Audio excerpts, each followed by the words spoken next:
et tu ne m'as jamais offert un veau gras pour que je m'amuse avec mes amis. Qu'est-ce que son père lui a dit?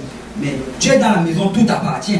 En quelque sorte, qu'est-ce que ça veut dire? Tu aurais pu aller prendre un veau gras et le tuer pour tes amis. Amen. Amen. Arrêtez de supplier Dieu pour les choses qu'il vous a déjà données. Amen. Arrêtez de supplier Dieu. Vous êtes des enfants de Dieu. Agissez comme des enfants. Aussi bien dans les promesses que dans les obligations. L'obligation d'un enfant, c'est que quand les serviteurs sont là, ils sont un peu plus jeunes, l'enfant se lève, si le père n'est pas là, il prend autorité. Amen. C'est ça. Amen. Si le père n'est pas là, il prend autorité. Et c'est ça. Si par exemple vous avez une étude, supposons l'étude biblique de Côte-des-Neiges, vous allez à l'étude biblique un jour que le frère Serge n'a pas pu se pointer à cause d'une difficulté, que l'un de vous se lève et qu'il prenne autorité, il commence à enseigner l'étude biblique. Amen. Parce que vous êtes des enfants, vous n'êtes pas des serviteurs. Vous ne pouvez pas vous asseoir, vous attendre, oh, il n'est pas venu. Il n'est pas venu. Qui va enseigner l'étude biblique aujourd'hui? Qui a reçu l'Esprit de Dieu? Vous avez l'Esprit de Dieu, vous êtes des enfants de Dieu. Amen. Vous êtes des enfants de Dieu. Donc agissez comme des enfants. Amen. Et donc la première chose c'était l'identité. Je suis un soldat. Je suis un enfant de Dieu. Deuxième chose, c'est je suis un guerrier et membre d'une équipe. Donc la deuxième chose qu'il devait crier, c'est je suis un guerrier et membre d'une équipe. Et qu'est-ce que ça veut dire être guerrier et membre d'une équipe? Ça fait référence à la tâche et à l'appartenance au corps. Tu es un guerrier, c'est ça ton travail. Ton travail c'est d'être guerrier. Tu étais appelé à œuvrer. Le Seigneur t'a appelé à faire une tâche. Tu n'es pas juste là pour t'asseoir et regarder, mais tu es là pour combattre. Tu es là pour combattre dans les prières, tu es là pour combattre dans l'évangélisation, tu es là pour combattre dans toutes choses que le Seigneur t'appelle à faire. Et c'est vraiment ta tâche, c'est d'être guerrier. Et aussi tu appartiens à un corps. C'est très très important de reconnaître que tu appartiens au corps du Christ. Tu n'es pas là par toi seul, tu n'es pas l'église par toi seul. C'est impossible d'être l'église par une seule personne. Tu es l'église parce que tu appartiens à ce corps du Christ là. Amen. Et si on peut aller rapidement dans 1 Corinthiens 12. Du verset 12 à 26, la Bible dit: car, comme le corps est un et a plusieurs membres, et comme tous les membres du corps, malgré leur nombre, ne forment qu'un seul corps, ainsi en est-il de Christ. Nous avons tous en effet été baptisés par un seul esprit pour former un seul corps, soit juif, soit grec, soit esclave, soit libre, et nous avons tous été abreuvés d'un seul esprit. Ainsi le corps n'est pas un seul membre, mais il est formé de plusieurs membres. Chacun de nous est appelé à une tâche particulière. Chacun de nous a vraiment été appelé à une tâche particulière. Et il faut savoir que c'est Dieu qui appelle à cette tâche particulière-là. C'est Dieu qui t'appelle. Et quand Dieu t'appelle, il te donne l'habilité pour cela. Ne regarde pas tes habilités pour voir quelle tâche tu peux faire. Regarde plutôt l'habilité que Dieu te donne, ou bien la tâche dont il t'appelle, pour que tu puisses faire cette... Bon, en fait, je vais bien m'expliquer par rapport à un exemple. Les exemples, c'est d'habitude mieux. Rappelez-vous de Moïse. Quand Moïse était allé voir Dieu à la montagne, devant le buisson Adam, et que Dieu l'a envoyé pour aller délivrer son peuple d'Égypte. Moïse dit au Seigneur: je ne suis même pas capable de parler. Regarde, Seigneur, pourquoi est-ce que tu m'envoies? On voit quelqu'un d'autre, je ne peux même pas parler. Et qu'est-ce que le Seigneur a dit à Moïse? Vas-y, je vais parler pour toi. Je vais aussi envoyer Aaron pour qu'il t'aide. Mais on sait qu'il a envoyé Aaron plus tard parce que Moïse avait insisté. Sinon, Moïse était censé y aller seul. Amen. Moïse était censé y aller seul. Donc, le Seigneur a appelé Moïse d'aller parler devant un grand peuple, malgré le fait que Moïse n'était pas capable de parler. Et c'est ça que le Seigneur va toujours faire. Le Seigneur va toujours vous donner l'habilité par rapport à la tâche qu'il vous a appelé à faire. Il va toujours vous donner l'habilité par rapport à la tâche qu'il vous a appelé à faire. Et on n'est pas tous appelés à faire la même chose. On peut tous essayer de faire la même chose, mais on ne va tous jamais, on ne peut pas tous la faire d'une manière excellente. Amen. Chacun d'entre nous a un talent particulier. Je vais vous donner un exemple. Le frère Yannick, par exemple, c'est un grand danseur. Amen. Amen. Le frère Yannick, c'est un grand danseur. Amen. Et en passant, justement, on est en train de demander des... Parce qu'on voudrait en fait pour Shockwave. Shockwave qui s'en vient bientôt, ça c'est à la fin du mois d'août. Et on voudrait que toutes les églises soient impliquées. Et on a appelé chacune des églises. Et il y a bien sûr l'église de Côte-des-Neiges, l'église qui a lâché. Chacun d'entre eux doit en fait envoyer des jeunes pour pouvoir s'impliquer dans le ministère et tout.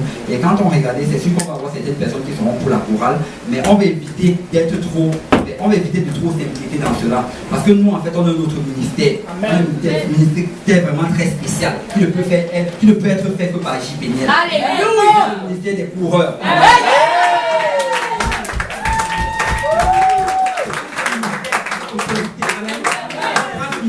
On va louer le Seigneur pour nos vies, élever la voix vers le Seigneur et la puissance de Dieu va descendre. Amen. Amen. Et rappelez-vous, si vous regardez dans tout l'Ancien Testament, vous allez vous rendre compte que tous ces adorateurs dont on est en train de parler dans le livre des psaumes, et dans les rois et dans les chroniques, ce sont des coureurs. Ils sont des coureurs, des crieurs, des sauteurs. Amen. Alors nous, on va garder notre ministère. Amen. Amen.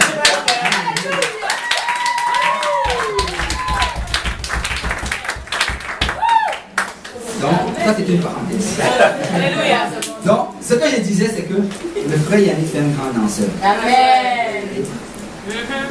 Le frère Simplice, même s'il se bat de toutes ses forces, pour danser comme le frère Yannick, il ne va pas être capable de danser. Amen. Non, non, il faut reconnaître les choses. On essaie d'être gentil, on est frère. Moi aussi, je parle aussi de moi. Même si je me bats de toutes mes forces pour danser comme le frère. Amen. Amen. La même chose aussi, le frère Achille, il joue au piano. Amen. Même si je me bats de toutes mes forces pour jouer au piano, je ne vais jamais pouvoir jouer au piano comme lui. Je ne vais jamais pouvoir jouer au piano comme lui. Amen. La sœur Solange, c'est une crieuse.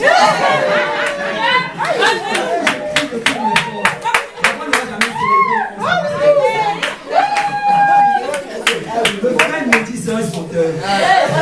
Même si je saute de toutes mes forces, je ne vais jamais pouvoir sauter. Chacun d'entre nous, on a un talent particulier.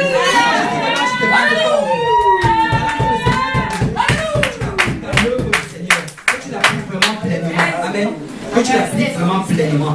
Et dans cette église ici, il y a beaucoup de personnes qui sont appelées pour des tâches vraiment très particulières. N'essayez pas de faire la tâche d'une autre personne. Faites ce que le Seigneur vous a appelé à faire. Si vous ne savez pas encore, essayez à gauche et à droite et vous allez vraiment voir ce que le Seigneur vous a appelé à faire. Amen.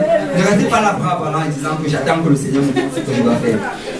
Ne restez pas comme ça, mais comme je vous dis, chacun d'entre nous, on a une tâche particulière. Nous sommes des guerriers pour l'Éternel. Amen. Nous sommes des guerriers, on a vraiment une tâche particulière. Et il faut savoir que c'est Dieu qui est souverain et c'est lui qui appelle. C'est lui qui appelle. Ne regarde pas le ministère de quelqu'un d'autre et tu dois mais pourquoi c'est toujours lui qui fait telle chose? Non, le Seigneur t'appelle à faire quelque chose d'autre. Et si on peut continuer, verset 15 jusqu'au verset 18, ça dit, si le pied disait, parce que je ne suis pas une main, je ne suis pas du corps, ne serait-il pas du corps pour cela? Et si l'oreille disait, parce que je ne suis pas un œil, je ne suis pas du corps, ne serait-elle pas du corps pour cela? Si tout le corps était œil, où serait lui? S'ils étaient tous oui, où serait l'odorat? Maintenant, Dieu a placé chacun des membres dans le corps comme il a voulu. Amen. Dieu a placé chacun des membres dans le corps comme il a voulu. Pourquoi? Parce que nous avons besoin de nos mains. Nous avons besoin de nos pieds, nous avons besoin de nos têtes, de nos oreilles, nous avons besoin de chacune de ces choses-là. Amen. Donc, quel que soit l'appel que le Seigneur vous appelle à faire, sachez que c'est un appel honorable et faites-le de tout votre cœur. Faites-le vraiment de tout votre cœur. Amen. Amen. Et si vous regardez bien, les personnes même d'habitude, parce que les personnes même d'habitude que le Seigneur appelle d'habitude en avant pour faire une certaine chose, c'est parce qu'en fait, le Seigneur a prévu aussi quelque chose là-dedans. Je ne sais pas comment expliquer cela. C'est qu'en fait, je vais dire par là, c'est que si par exemple, tu es une personne qui aime beaucoup te montrer, si tu aimes trop être vu, si tu es une personne qui est très flashy, que partout tu vas, tu dois être le centre d'attention, le Seigneur ne va pas t'appeler à aller en avant. Tu peux peut-être te forcer pour aller devant, forcer ta voix en avant, mais tôt ou tard, le Seigneur va te faire descendre. Quand les enfants poussent, ils viennent monter sur le podium ici.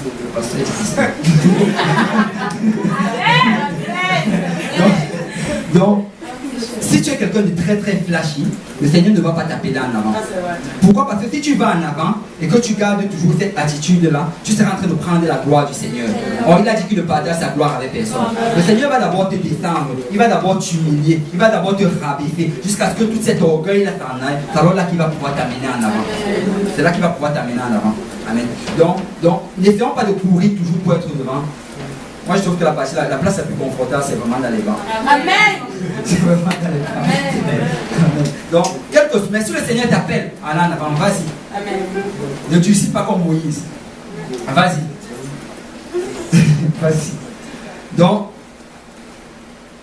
c'était ça en fait notre tâche. Chacun d'entre nous, on a une certaine tâche et on appartient au corps du Christ. Et notre tâche là se connecte justement au corps du Christ. Et comme Pierre l'a dit, nous sommes des pierres vivantes. Et étant des pierres vivantes, nous sommes tous connectés les unes les autres pour pouvoir bâtir l'église. On a besoin de toi pour bâtir l'église. Sans toi, l'église ne peut pas être bâtie parce que tu as un certain talent, une certaine tâche que tu dois faire dans l'église. Amen. Amen. Et la prochaine chose qu'il devait dire dans leur credo, c'est: je sers le peuple et je vis selon les valeurs de l'armée. Je sers le peuple et je vis selon les valeurs de l'armée. Ça fait référence au fait que quand tu es en train d'œuvrer dans le Seigneur, quand tu es en train d'accomplir un ministère, en fait tu es un serviteur de Dieu. Tu es un serviteur de Dieu. Tu es en train d'œuvrer là-dedans. Et j'ai vu l'addition parler rapidement dans Luc 22, du verset 26 à 27. Qu'il n'en soit pas de même pour vous. Si on parlait plutôt verset 25. Jésus leur dit: les rois des nations les maîtrisent et ceux qui les dominent sont appelés bienfaiteurs. Verset 26. Qu'il n'en soit pas de même pour vous, mais que le plus grand parmi vous soit comme le plus petit et celui qui gouverne comme celui qui sert. Verset 27. Car quel est le plus grand, celui qui est à table ou celui qui sert? N'est-ce pas celui qui est à table? Et moi, cependant, je suis au milieu de vous comme celui qui sert. Jésus-Christ est venu comme celui qui servait. Et étant des imitateurs de Christ, on doit servir. Le travail dans le ministère, c'est un service. Ne viens pas à l'église en espérant que quelqu'un va te servir. Amen. Je vais répéter cela. Ne viens pas à l'église en espérant que quelqu'un va te servir. Quand tu viens à l'église, n'espère pas que quelqu'un va te servir d'une certaine manière ou d'une autre. Ne te dis pas que, ok, je vais à l'église, quelqu'un va m'apporter à manger, je vais aller profiter de son repas. Amen. Amen. On a tous fait cela dans le passé. Quand on vient d'arriver dans le Seigneur, on disait, au sous-sol, il y a toujours la nourriture. Le frère Serge est tellement gentil. Amen. Amen. Mais maintenant, on a grandi, on sait que ce n'est pas ça. C'est à nous de servir. Amen. C'est à toi de servir. Donc, quand tu vas à l'église, au lieu de penser au repas de quelqu'un que tu vas aller profiter, fais plutôt un repas et pense que tu vas aller partager avec quelqu'un. Amen. Nous sommes appelés à servir. Bref, je vais le redire. Prépare le repas et amène-le pour partager avec quelqu'un.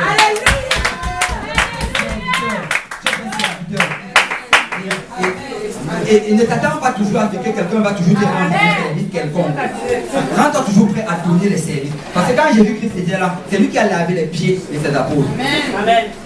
Il a lavé les pieds de ses apôtres. Ses apôtres le regardaient comme quelqu'un d'élevé. On le regardait, ok, lui c'est lui le maître, c'est lui qui gouverne. Mais lui il a dit que non, dans mon royaume ça ne va pas se passer comme ça. Dans mon royaume, celui qui est le plus haut là, c'est celui qui est le plus grand serviteur. Alléluia. Si tu as envie de monter avec le Seigneur, il faut que tu te rabaisses. Amen. Si tu as envie de monter, il faut que tu te rabaisses. Si tu as envie d'œuvrer pour le Seigneur, si tu as envie qu'il t'appelle à faire des choses honorables, qui te donne une mission encore plus grande que celle que tu as aujourd'hui, il faut que tu te rabaisses davantage. Il faut que tu deviennes un meilleur serviteur. Que tu deviennes un meilleur serviteur.